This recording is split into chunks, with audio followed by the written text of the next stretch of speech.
بڑی مشہور حدیث ہے اور ہم نے اس سے پہلے متعدد مرتبہ اس روایت کو پڑھا ہوا ہے اور ہمیں یہ یاد بھی ہوگی، اور ہماری جو محبت کی ایک رنگ ہے، ایک جھلک ہے محبت کا،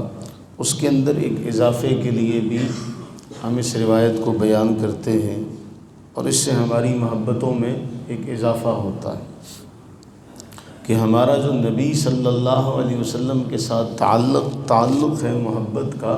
اس کے اندر یہ ایک علمی رنگ بکھیر دیتی ہے یہ جو روایت ہے۔ حضرت سیدنا ابو ہریرہ رضی اللہ تعالیٰ عنہ اسے بیان کرتے ہیں، فرماتے ہیں کہ قال رسول اللہ صلی اللہ علیہ وسلم ایاکم والوصال، اللہ کے نبی صلی اللہ علیہ وسلم نے اپنے صحابہ کرام رضوان اللہ تعالیٰ علیہم اجمعین کو فرمایا، ایک ہی سحری سے مسلسل کئی روزے نہ رکھا کرو، ایک ہی سحری سے کئی مسلسل روزے نہ رکھا کرو۔ اور حضرت ابو ہریرہ فرماتے کہ نبی صلی اللہ علیہ وسلم نے یہ بات 2 مرتبہ بیان فرمائی۔ جب آپ علیہ السلام نے اس 2 مرتبہ یہ ارشاد فرمایا تو فرماتے کہ صحابہ کرام علیہم رضوان نے جواباً عرض کیا کہ یا رسول اللہ صلی اللہ علیہ وسلم، آپ بھی تو اس طرح تسلسل کے ساتھ کئی روزے رکھتے ہیں کہ ایک سحری کر لی اور اس کے بعد پھر مسلسل روزہ، پھر روزہ، پھر روزہ، اس کو صوم وصال کہتے ہیں، یعنی ایک روزے کے ساتھ دوسرا روزہ ملا ہوا ہونا۔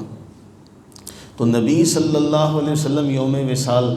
کے روزے، صوم وصال کے روزے رکھا کرتے تھے، اس طرح آپ کا معمول تھا۔ تو صحابہ کرام علیہ رضوان نے عرض کی، جی آپ ہمیں تو منع کرتے ہیں کہ صوم وصال نہ رکھو، مسلسل روزے ایک ہی سے، خود آپ یہ کام کرتے ہیں۔ اب عقیدے کے اعتبار سے جو بات ہمیں یاد رکھنی چاہیے، نبی صلی اللہ علیہ وسلم نے ارشاد فرمایا، انی لست کاحدکم، انی لست کاحدکم، میں تمہاری طرح نہیں ہوں، میں تمہاری طرح نہیں ہوں، انی ابیت یطعمنی ربی ویسقینی، میں تو رات اس حال میں گزارتا ہوں کہ میرا رب مجھے کھلا بھی دیتا ہے اور میرا رب مجھے پلا بھی دیتا ہے۔ اب اس حدیث کی شرح میں محدثین نے بہت سی باتیں لکھی، کہا کہ وہ جو کھلانا پلانا ہے وہ اس انداز کا ہے کہ جب رب تعالیٰ کی جو ذات مبارکہ ہے، جب اس کی تجلیات کا ظہور ہوتا ہے تو وہ تجلیات کھانے پینے کی ان چیزوں سے بے نیاز کر دیتی ہے، اور جو روح کی غذا آپ کو ملتی ہے تو پھر اس کے بعد جسمانی غذا کی ضرورت باقی نہیں رہتی۔ اس لیے نبی صلی اللہ علیہ وسلم نے انی لست کاحدکم۔ آج ہمیں وہ قرآن کی وہ آیت جو ہے نا وہ بار بار سنائی جاتی ہے، دیکھو جی رسول اللہ صلی اللہ علیہ وسلم نے خود فرمایا کہ میں تم جیسا، اللہ کے بندو تم جیسا ہونے کا معنی اگر آپ یہ دیکھتے ہیں تو پھر قرآن میں اٹھائیے، قرآن میں اللہ فرماتے ہیں وَمَا مِن دَابَّةٍ فِي الْأَرْضِ، یہ جو اڑنے والے، یہ زمین پر چلنے والے پرندے ہیں، وَلَا طَائِرٍ يَطِيرُ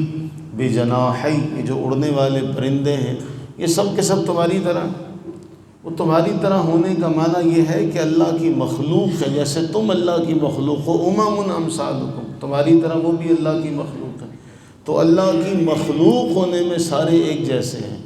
لیکن مخلوق کے اندر پھر سب کا مرتبہ اور مقام ایک جیسا کبھی نہیں ہو سکتا۔ گر فرق مراتب نہ کنی زندیقی، کیوں کہا گیا اگر مراتب کا فرق نہیں رکھو گے تو پھر تم جاہل ہو جاؤ گے۔ تو یہ فرق ہے مرتبے کا کہ نبی صلی اللہ علیہ وسلم کئی روزے مسلسل رکھتے ہیں اور آپ کی طبیعت کے اوپر گہرا نہیں گزرتا، بھاری نہیں گزرتا۔ آپ کی اسی بات کو اپناتے ہوئے جب صحابہ یہ کام کرنا شروع کرتے تو وہ دبلے پتلے ہو جاتے، اور ان کی اس حالت کو دیکھ کے اللہ کے نبی فرماتے تم روزے نہ رکھا کرو وصال کے، تو وہ جواباً عرض کرتے جی آپ بھی تو رکھتے ہیں۔ تو رسول اللہ صلی اللہ علیہ وسلم کا یہ جملہ کہ انی لست کاحدکم، میں تم جیسا نہیں ہوں، یا تو قرآن اور حدیث کے اندر ٹکراؤ ہے، اس ٹکراؤ کو دور کرنے کی صورت پھر یہی ہے کہ آپ اس کی توجیہ اور اس کی تشریح اس طرح کریں کہ قرآن کریم کی آیہ مبارکہ میں اور احادیث مبارکہ میں ٹکراؤ لازم نہ آئے، اور وہ اسی صورت میں ہوگا کہ کہ آپ یہ کہیں کہ مخلوق ہونے کی حیثیت سے سارے برابر ہیں، کہ اللہ نے سب کو پیدا کیا، اللہ تعالیٰ سب کا خالق ہے، لیکن اس کے بعد پھر سب کا مقام و مرتبہ ایک جیسا نہیں ہے۔ نبی صلی اللہ علیہ وسلم کے پسینے سے خوشبو آئے، آپ کا لعاب دہن کھارے پانی میں ڈل جائے تو وہ میٹھا ہو جائے، بلکہ نبی صلی اللہ علیہ وسلم تو نام بدل دے تو کھارا پانی جو ہے وہ میٹھا ہو جائے، تو پھر ہم کیسے یہ دعویٰ کر سکتے ہیں؟ اللہ تعالیٰ سے یہ دعا کریں کہ اللہ تعالیٰ ہمیں ادب عطا فرمائے۔ ہمارے ہاں یہ ہوتا ہے، ہمیشہ یاد رکھیے کہ یہ سکھایا جاتا ہے اور اس کو بظاہر تحقیق کا نام دیا جاتا ہے، یعنی تحقیق یہ ہے، تو تحقیق کچھ بھی ہو، ہم تو اپنے ماں باپ جیسے نہیں ہو سکتے، ہم تو اپنے ماں باپ جیسے نہیں ہو سکتے، ہم تو ان کے پاؤں کی خاک جیسے بھی نہیں ہیں، ہم تو ان کے جیسے نہیں جن کو اللہ تعالیٰ نے یہ مقام و مرتبہ عطا فرمایا جس کی کوئی مثال نہیں ملتی۔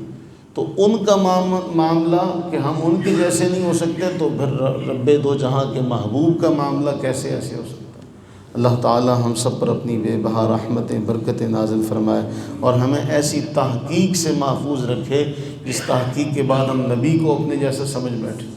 اللہ تعالیٰ ہماری حفاظت فرمائے۔ اللہم